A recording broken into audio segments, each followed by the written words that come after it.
छत्तीसगढ़ में मजदूरों का होगा वेरिफिकेशन। अब हर चेहरा वेरीफाई होगा वरना होगी कार्रवाई। तो नमस्ते, मैं सोनी और आप देख रहे हैं वयम छत्तीसगढ़। छत्तीसगढ़ में अब ठेका मजदूरों की पहचान और वेरिफिकेशन जरूरी कर दिया गया है।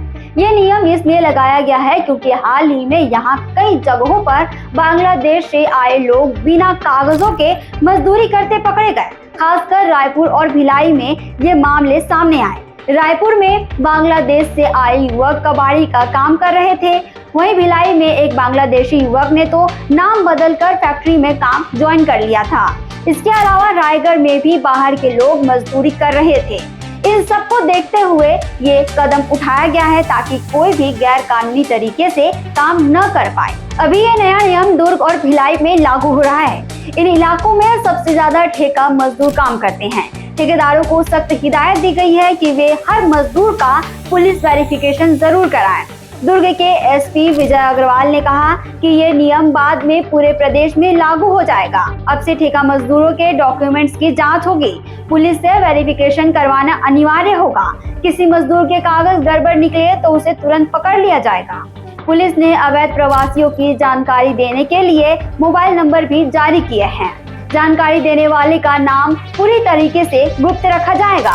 दुर्ग पुलिस ने 28 मई को इस मुद्दे पर बैठक भी की थी। इसमें भिलाई इस्पात संयंत्र के ट्रेड यूनियन के लोग भी शामिल हुए। तय हुआ कि अब हर मजदूर का गेट पास बनने से पहले उसकी पूरी जानकारी और वेरिफिकेशन जरूरी होगा। साथ ही ठेकेदारों को कहा गया कि अगर उन्हें कोई संदिग्ध दिखे तो तुरंत पुलिस को इन्फॉर्म करें। रायपुर में 2 महीने पहले एटीएस ने 3 बांग्लादेशी भाइयों को पकड़ा था। उन्होंने फर्जी वोटर आईडी कार्ड, आधार कार्ड और यहाँ तक कि पासपोर्ट भी बना लिए थे। ये लोग कबाड़ी का काम कर रहे थे। भिलाई में भी एसटीएफ ने बांग्लादेशी दंपति को पकड़ा था।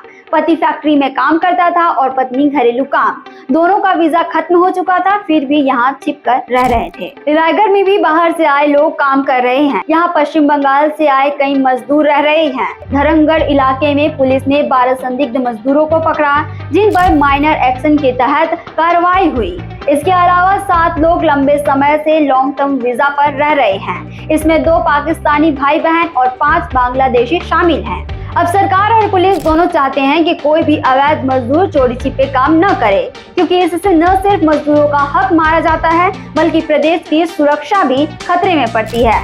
इसलिए वेरिफिकेशन अनिवार्य कर दिया गया है। अब हर मजदूर को सही कागज के साथ काम पर रखा जाएगा। इससे मजदूरों की असलियत पता चलेगी और छत्तीसगढ़ को सुरक्षित रखने में भी मदद मिलेगी। छत्तीसगढ़ से जुड़े और अपडेट्स के लिए आप देखते रहें वयम छत्तीसगढ़।